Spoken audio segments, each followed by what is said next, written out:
Good evening, guys. Welcome to new series. The series name is OPED. In this series, we are going to discuss the opinion articles and editorial articles from the Hindu and Indian Express. तर मी क्लासमध्ये पण बोललो होतो, आपण एक नवीन series सुरू करतोय ज्याचं नाव असणार आहे ओपेड अनालिसिस. याच्यामध्ये आपण द हिंदू आणि इंडियन एक्सप्रेस न्यूजमध्ये येणाऱ्या ज्या काही महत्त्वाच्या बातम्या आहेत, ओपिनियनवाल्या असतील किंवा एडिटोरियलवाले असतील, यांचं एक प्रॉपर अनालिसिस आपण इथं करणार आहोत. याच्यामध्ये फॉर्मॅट जो आहे तो सिम्पल फॉर्मॅट असेल बघा. याआधी पण मी सांगितलंय, आपण ही सिरीज जी आहे ती आर्ग्युमेंट बेस्ड जातोय. म्हणजे त्या आर्टिकलमध्ये कशा पद्धतीचे आर्ग्युमेंट्स त्यांनी मांडलेले आहेत, either let's say positive arguments असू शकतात किंवा निगेटिव्ह आर्ग्युमेंट्स तिथं असू शकतात. ठीक आहे. सो त्यांना आपल्याला इथं कव्हर करायचं आहे. सो टॉपिकला सुरुवात करूयात. पहिल्यांदाच युनिफाईड पेन्शन स्कीम विषयी आपल्याला द हिंदूमध्ये आर्टिकल दिसून येतं बघा. एडिटोरियल त्यांनी दिलेलं आहे, राईट. युनिफाईड पेन्शन स्कीम एक महत्वाची गव्हर्नन्सची योजना सरकारनं सध्या मंजूर केली. आता तुम्हाला थोडंसं याचं बॅकग्राऊंड माहीत असेल बघा. फर्स्ट थिंग, काँग्रेस गव्हर्नमेंटकडून ओल्ड पेन्शन स्कीमकडे चला या पद्धतीचा एक नारा त्यांनी दिला होता during the Vidhan Sabha elections of various states. ठीक आहे. त्याच्यामध्ये त्यांनी जी जुनी पेन्शनची योजना आहे, ज्याला ओल्ड पेन्शन स्कीम म्हटलं जातं, ती पुन्हा लागू करा या पद्धतीची मागणी काँग्रेसनं तिथं केली होती. सोबतच बरेचसे गव्हर्नमेंट एम्प्लॉईज जे आहेत, हे गव्हर्नमेंट एम्प्लॉईज सुद्धा जुन्या पेन्शनची मागणी तिथं करत होते. कारण सरकारनं जी NPS न्यू पेन्शन स्कीम आणली होती, त्याच्यामध्ये बराच फायदा पेन्शनर्सला तिथं होत नव्हता. ओके. अमाऊंट पेन्शनची खूप छोटी येत होती, राईट. सो याला पॉझिटिव्हली गव्हर्नमेंटनं बघितले. युनिफाईड पेन्शन स्कीम जे आहे ते त्यांनी तिथं मंजूर केलेली आपल्याला दिसून येते. सेकंड थिंग, हा टॉपिक जो आहे तो गव्हर्नन्सचा एरिया जो आहे तो फोकस करतो. सोबतच आपला जो इकॉनॉमीचा एरिया आहे त्याला सुद्धा हा टच करणार आहे असं म्हटलं तरी चालेल. का तर याचा खर्च खूप जास्त आहे बघा. ठीक आहे. सो सुरुवात करूयात. युनिफाईड पेन्शन स्कीमचं डिस्कशन आपण करणार आहे. सो पहिला आर्ग्युमेंट त्यांनी इथं मांडलेला आपल्याला दिसून येतं. So first argument, restoration of guaranteed pension. ठीक आहे. थोडंसं क्रिटिकल अनालिसिस फॉर्मॅटमध्ये आपल्याला ही गोष्ट जी आहे ती इथं दिसून येणार आहे. आर्टिकलमध्ये त्यांनी क्रिटिकल अनालिसिस जे आहे, हे क्रिटिकल अनालिसिसचा मुद्दा घेतलेला आपल्याला दिसून येतो. ठीक आहे. So the centre has restored guaranteed pension for its employees meeting their demand half way while trying to maintain some fiscal prudence, right. So गव्हर्नमेंटनं मागणी जी आहे ती मंजूर केली. एक गॅरंटीड पेन्शन जी आहे ती मिळणार आहे. गॅरंटीड पेन्शन काय म्हणतोय आपण, तर शेवटची जी पगार ड्रॉ केली त्याच्या अराउंड 50% तुम्हाला पेन्शन तिथं दिली जाते. NPS मध्ये आपण पेन्शन फंडमध्ये पैसे टाकणार आहे आणि त्यातले लेट्स से ते पेन्शन फंडचे पैसे पुढे जाऊन इन्व्हेस्ट केले जाणार आहेत वेगवेगळ्या ऑपॉर्च्युनिटीजमध्ये, राईट. सो रिटर्न्स जे आहेत ते व्हॅलिड तिथं असू शकतात. इथं तसं नाहीये. इथं गॅरंटीड पेन्शन जे आहे ते आपल्याला मिळणार आहे. ठीक आहे. सो याची सुरुवात गव्हर्नमेंटने इथं केलेली आपल्याला फर्स्ट थिंग दिसून येणार आहे, राईट. सेकंड थिंग, महत्वाची दुसरी गोष्ट जर आपल्याला सांगायची झाली तर थोडंसं निगेटिव्ह टोन आपल्याला आर्टिकलमध्ये दिसून येतो. फॉर एक्झाम्पल, त्यांनी ग्लोबल पेन्शन क्रायसिसचं डिस्कशन तिथं केलंय, राईट. सो जिथं जिथं पेन्शन्स दिल्या जातात तिथे तर सरकार जे आहे ते फायनान्शियल बर्डन खालीच असतं असं त्यांनी म्हटलंय. आणि हे एका देशामध्ये दिसून येत नाही. जनरली जगातल्या बऱ्यापैकी देशांमध्ये जिथं पेन्शन आहे तिथं government always under financial stress. ठीक आहे. हा मुद्दा त्यांनी अगेन्स्ट पेन्शन मांडलेला आपल्याला दिसून येतो. So pension scheme globally whether contributory or market linked or funded by the government are facing crisis due to factors like demographic changes, right. So आता बघा, भारताची लोकसंख्या जी आहे ही लोकसंख्या तरुण वयामध्ये जास्त दिसते, बरोबर. आणि डिपेंडंट पॉप्युलेशन सध्या कमी आहे. But over the period of time, इथून पुढे 10, 20, 30, 40 वर्षांचा जर आपण केला तर वृद्धांची संख्या वाढणार आहे. साहजिक आहे. आज पेन्शनर्सची संख्या आपल्याला कमी दिसते. अजून 20-30 वर्षांनी पेन्शनर्सची संख्या जी आहे ती तिथं वाढणार आहे. आणि हे कुठंतरी आपल्याला पेन्शन क्रायसिसकडे घेऊन जाऊ शकतं, जे की बाकीच्या देशांमध्ये आपल्याला दिसून येतं. भारतामध्ये सुद्धा अशा पद्धतीचे चान्सेस डेमोग्राफिक चेंजेसमुळे दिसणार आहेत. ओके. हे एक आर्ग्युमेंट त्यांनी मांडलंय. So it is against let's say unified pension. Okay. त्याचे तोटे आपण डिस्कस करतोय. त्याच्यानंतर फिस्कल इम्प्लिकेशन्स, हा डेटा खूप महत्वाचा आहे बघा. The pension cost in India are significant with total budget estimates for pensions in 2023-24 being 5 lakh crores, which is between 6 to 21% of total revenue receipts of various states and union territories.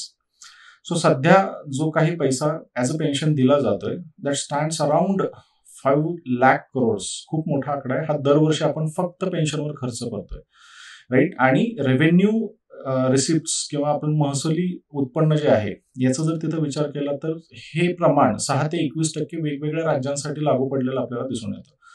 So थोडक्यात सांगायचा मुद्दा झाला तर हे खूप costly affair असणार आहे. आणि आता इथून पुढे आपण आणखी नवीन पेन्शनर्सची तिथं हे संख्या जी आहे ती वाढवतोय. सो नो डाऊट हे बिल जे आहे, पेन्शनचं बिल जे आहे हे वाढत जाताना आपल्याला इथून पुढे दिसणार आहे. सो आकडे महत्वाचे, आकडे आपल्या फाईलमध्ये तुम्ही तिथं नोट डाऊन करून ठेवू शकता. ठीक आहे. सो फर्स्ट थिंग त्यांनी काय सांगितली आहे, पेन्शन क्रायसिस दिसून येते. आणि त्या पेन्शन क्रायसिसमध्ये नेमकी काय क्रायसिस होणार आहे तर हे बघा या पद्धतीने सांगता येतं. 5,22,000 करोड एवढा पैसा आपल्याला सध्या इन्व्हेस्ट करावा लागतो 23-24 साठी, जो की पुढे वाढणार आहे. त्यानंतर मग एक आर्ग्युमेंट त्यांनी प्रेझेंट केले, डिफर्ड वेजेस आणि फ्युचर जनरेशन्स. म्हणजे जे सध्या सर्व्हिसेसमध्ये आहेत ते म्हणतात की पेन्शन हे आमचं मालकीचा पैसा आहे, जो की सरकार सध्या देत नाहीये. ओके, हे एक प्रकारचं स्थगित वेतन आहे.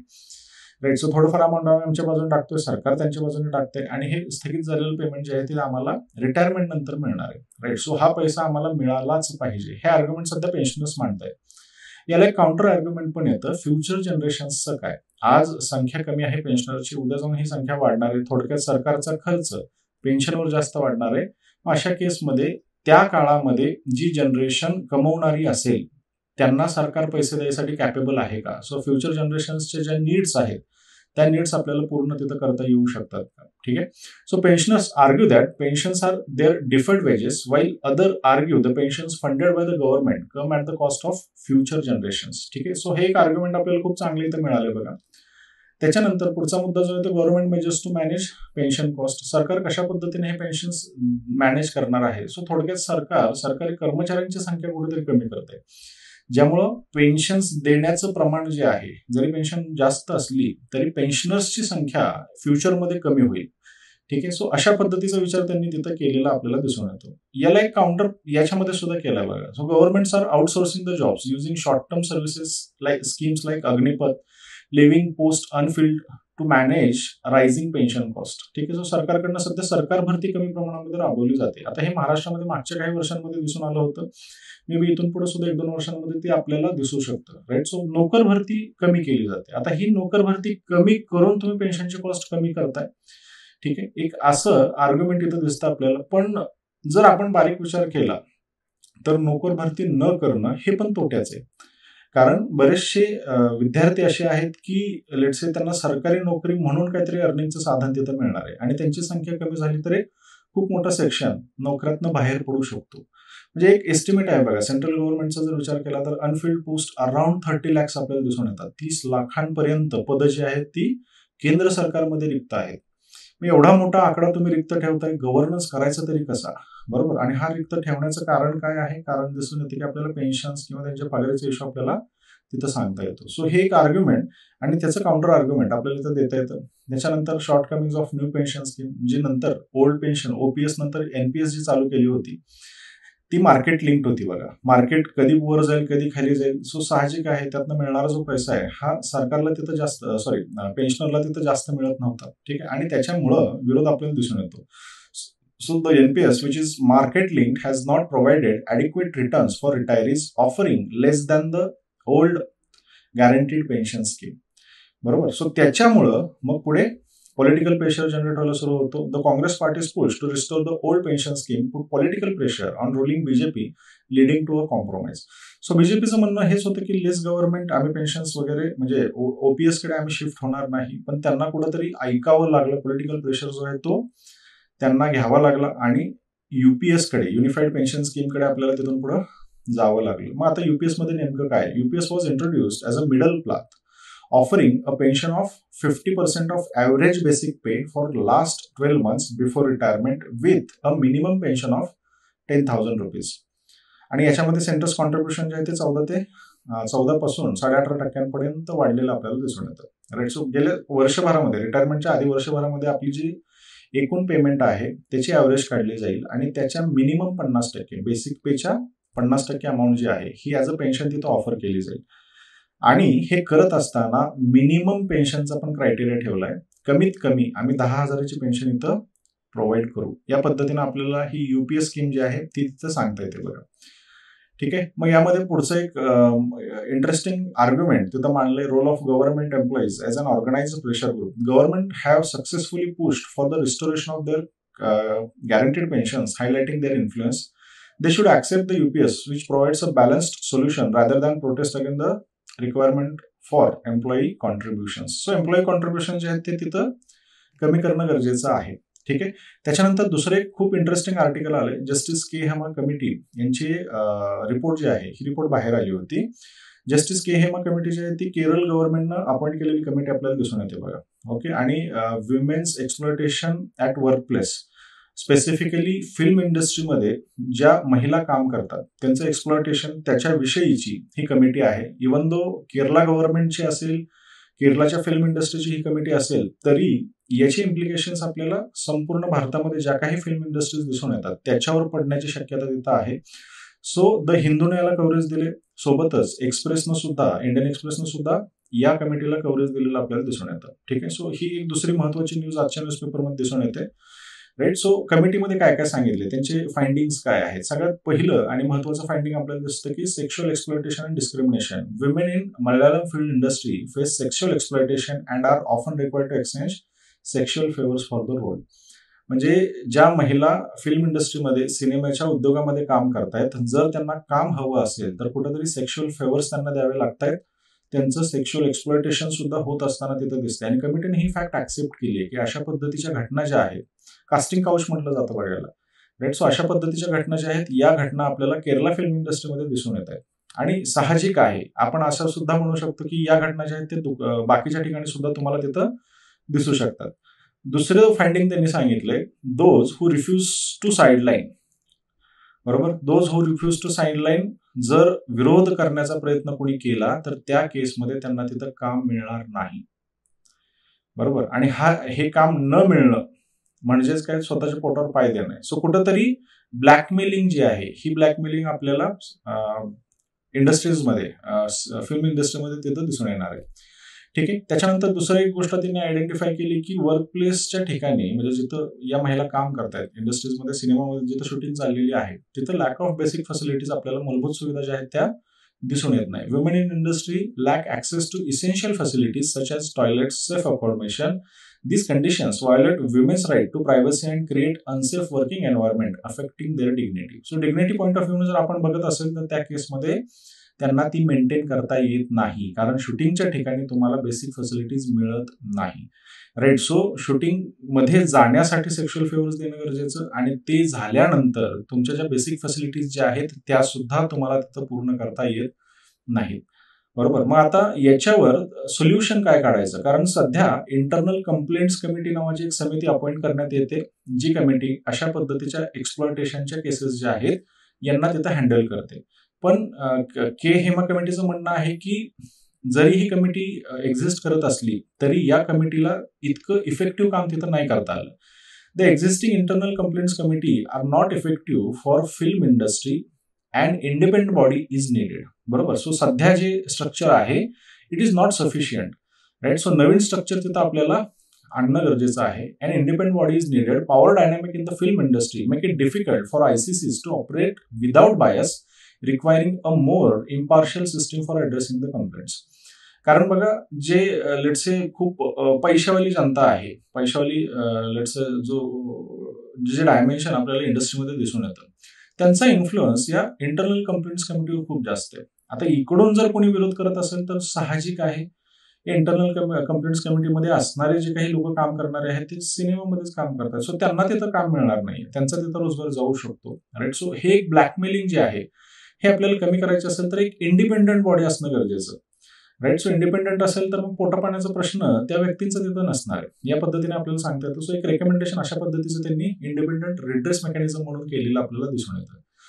पुढं anonymity and victim rights. The preserving survivor anonymity is crucial to protect them from harassment and discrimination. Anonymity allows survivors to come forward without fear of social stigma or retaliation, aligning with legal protections. So for example XYZ person आहे, एक्सप्लॉयटेशनचे favours जर मागण्यात तिथं आले आणि त्या व्यक्तीनं जर विरोध केला तर बऱ्याचदा त्या व्यक्तीचं नाव सोसायटीमध्ये बाहेर पडतं, डिग्निटीला इम्पॅक्ट पडणार आहे, त्याच्यामुळे त्या व्यक्तीची हॅरॅसमेंट तिथं होणार आहे. बरोबर. आणि नेक्स्ट टाइम ज्यावेळेस ती व्यक्ती दुसऱ्या फील्डमध्ये कुठेतरी अप्रोच करण्याचा प्रयत्न करत असेल तर तिथं डिस्क्रिप्शन सुद्धा येणार, सॉरी तिचं डिस्क्रिमिनेशन सुद्धा तिथं होत असताना आपल्याला दिसणार आहे. का तर बाबा मागच्या वेळेस डायरेक्टरच्या विरुद्ध कंप्लेंट केली, यावेळेस नाही करणार कशावरून, बरोबर. सो इथं त्या व्यक्तीची ओळख जी आहे ही ओळख लपवणं गरजेचं आहे, असं के हेमा कमिटीनं तिथं सांगितलेलं आपल्याला दिसून येतं. त्यानंतर reluctance to pursue complaint. Survivor often hesitate to file complaints due to societal attitudes, fear of retaliation, lengthy legal process, a lack of support and potential career repercussions discourage women from seeking justice. यातनं पण एखादी महिला जर पुढे येत असेल तर त्या केसमध्ये सोसायटल ॲटिट्यूड तेवढा जास्त कंडक्टिव्ह नाहीये, सोबतच रिटॅलिएशनची भीती आहे. म्हणजे ज्याच्या विरुद्ध कंप्लेंट केली तो व्यक्ती लेट्स से फोर्सचा वापर करू शकतो, काहीतरी इजा तिथं त्या व्यक्तीला, पीडित व्यक्तीला तिथं होऊ शकते, आणि लिगल प्रोसिजर जी आहे ती खूप लेंथी आहे. सो खूप काळापर्यंत ती चालणार आहे. या सगळ्या घटकांमुळं जी पीडित व्यक्ती आहे ही पीडित व्यक्ती पुढे यायला सुद्धा तयार नसते.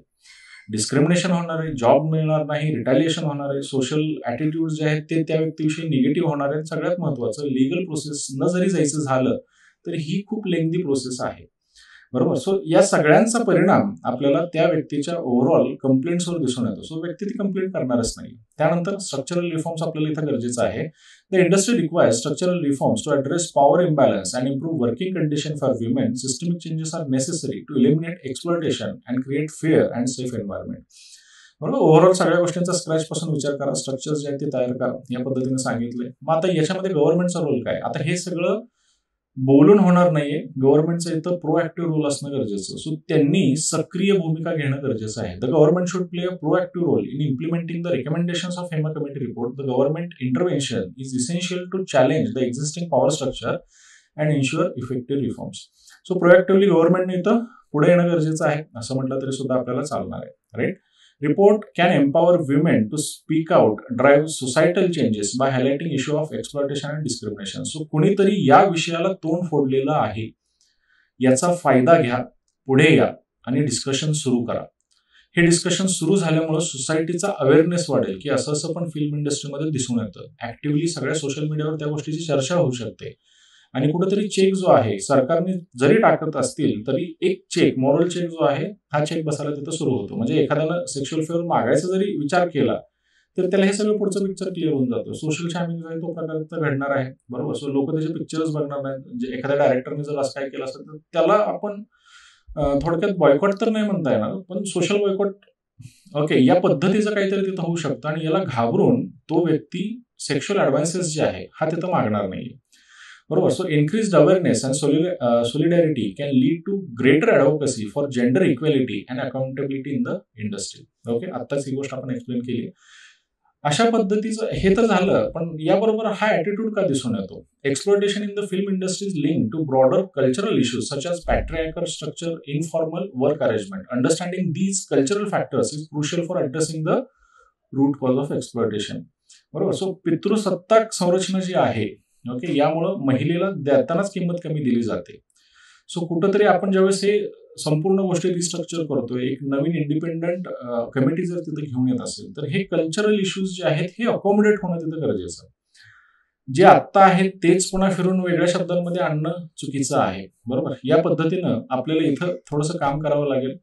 आणि Hema committee report has the potential to spark significant change similar to me too movement by bringing these issues in to public discussion. The report can motivate collective action and push for meaningful reforms in the industry. हे शेवटचं argument आहे बघा, right. So हॉलिवूडमध्ये मी too movement चालू होती. एक director होते, त्या डायरेक्टरनी बऱ्याच महिलांचं एक्सप्लॉयटेशन तिथं केलं होतं, राईट. सो त्याच्या विरुद्ध मी टू मुवमेंट जी आहे ती सुरू झाली होती. म्हणजे माझं पण असं एक्सप्लॉयटेशन झालेलं आहे, अशा बऱ्याचशा महिला तिथं पुढे आल्या होत्या. आणि ज्यांनी गैरफायदा घेण्याचा प्रयत्न केलाय अशा लोकांना सरकारनं तिथं पकडलेलं सुद्धा आहे. मग अशा पद्धतीची एक सिमिलर मुवमेंट भारतामध्ये एका नव्या पुष्ण या के हेमा कमिटीच्या रिपोर्टमुळे तिथं येऊ शकते. And it's a good thing, कारण एक कलेक्टिव्ह ऍक्शनसाठी मोटिवेशन जे आहे ते तिथं मिळते आणि ऍक्च्युअलमध्ये रिफॉर्म्स जे आहेत इंडस्ट्रीमध्ये हे रिफॉर्म्स तिथं घडून येऊ शकतात. ओके, आय गेस दोन्ही आर्टिकल तुमचे क्लिअर झालेले असतील. या गुड नोटवर आजचं सेशन इथेच कम्प्लीट करूयात.